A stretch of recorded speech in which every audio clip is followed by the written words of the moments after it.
Hola, en este video voy a analizar una situación que durante el 2026 ha generado preocupación en Colombia: la violencia contra líderes, lideresas y personas defensoras de derechos humanos.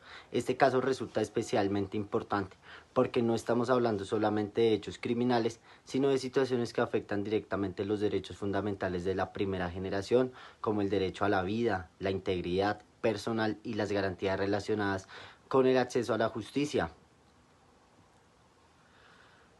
La noticia seleccionada fue El Espectador el 24 de junio del 2026 y con el título Defensoría alerta por violencia contra líderes. 67 fueron asesinados entre enero y mayo. De acuerdo con la información presentada en la noticia, la Defensoría del Pueblo registró 67 asesinatos de líderes, lideresas, defensoras y defensores de derechos humanos entre el 1 de enero y el 31 de mayo del 2026. Además, el informe señala que abril fue el mes con mayor número de casos durante ese periodo. Estos datos permiten dimensionar la gravedad del problema y muestran que no se trata simplemente de un hecho aislado.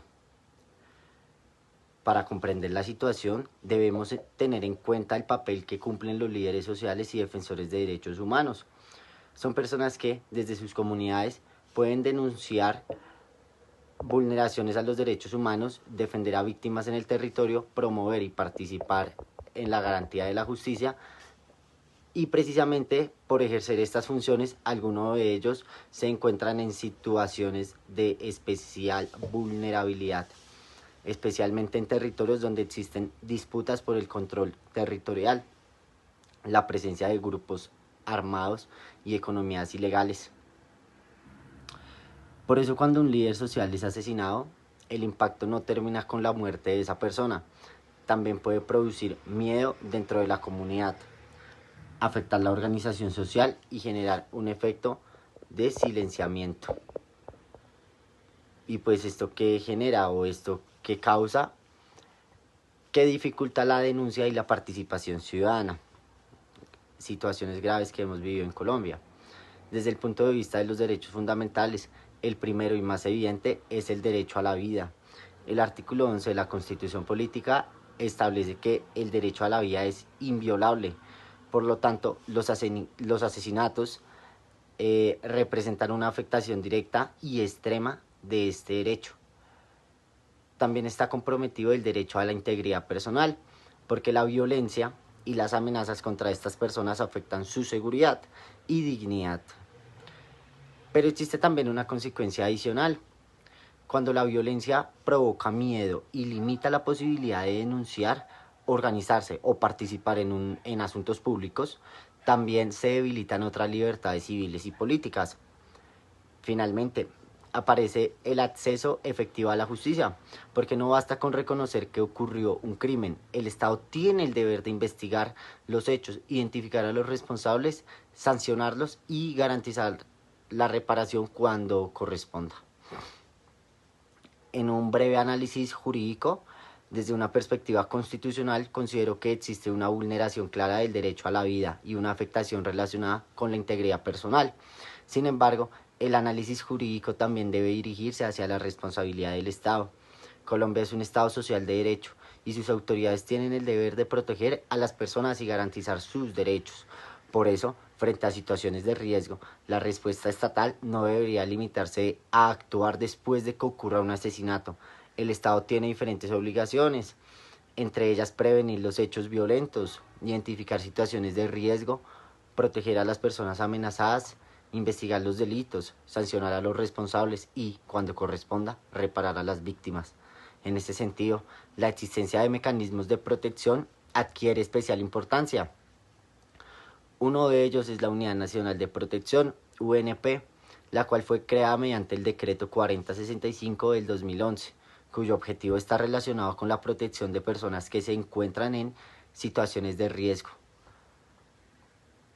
Por eso, jurídicamente resulta importante preguntarse si las amenazas o situaciones de riesgo fueron identificadas a tiempo, si las medidas de protección fueron activadas oportunamente y si estas fueron realmente suficientes.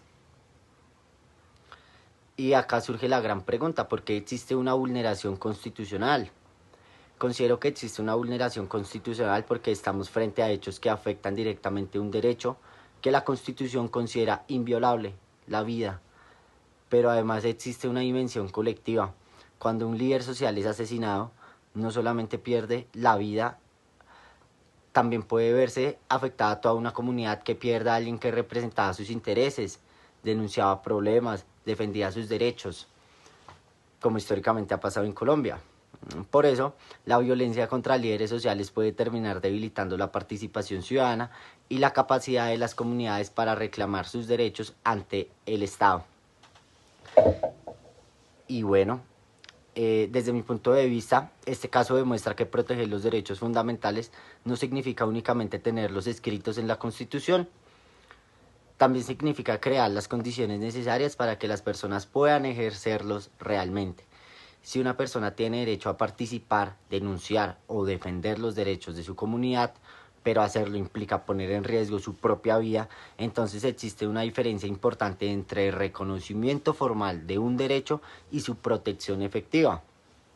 Por eso, los 67 asesinatos registrados durante los primeros 5 meses del 2026 deben generar una reflexión sobre la capacidad del Estado para prevenir la violencia y garantizar la seguridad de quienes ejercen el liderazgo social.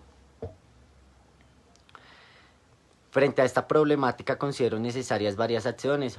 La primera es fortalecer los mecanismos de prevención y evaluación de riesgos, especialmente en los territorios donde existen mayores niveles de violencia. El segundo es garantizar que las medidas de protección de la UNP y de las demás instituciones competentes sean oportunas y adecuadas a las circunstancias de cada persona. Tercero, creo que deberíamos fortalecer las investigaciones judiciales para evitar que estos crímenes queden en la impunidad y especialmente para identificar no solamente a los autores materiales, sino también las estructuras responsables.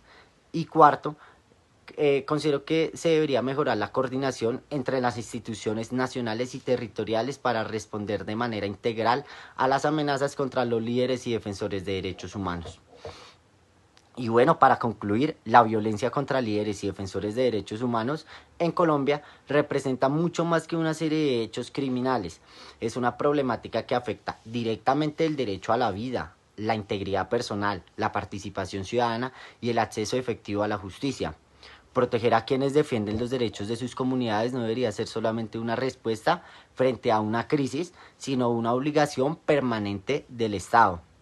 En última instancia, la manera en que Colombia proteja a estas personas también demuestra que tan efectivamente garantiza la vida, la dignidad y los derechos fundamentales de todos sus ciudadanos. Gracias por tu atención.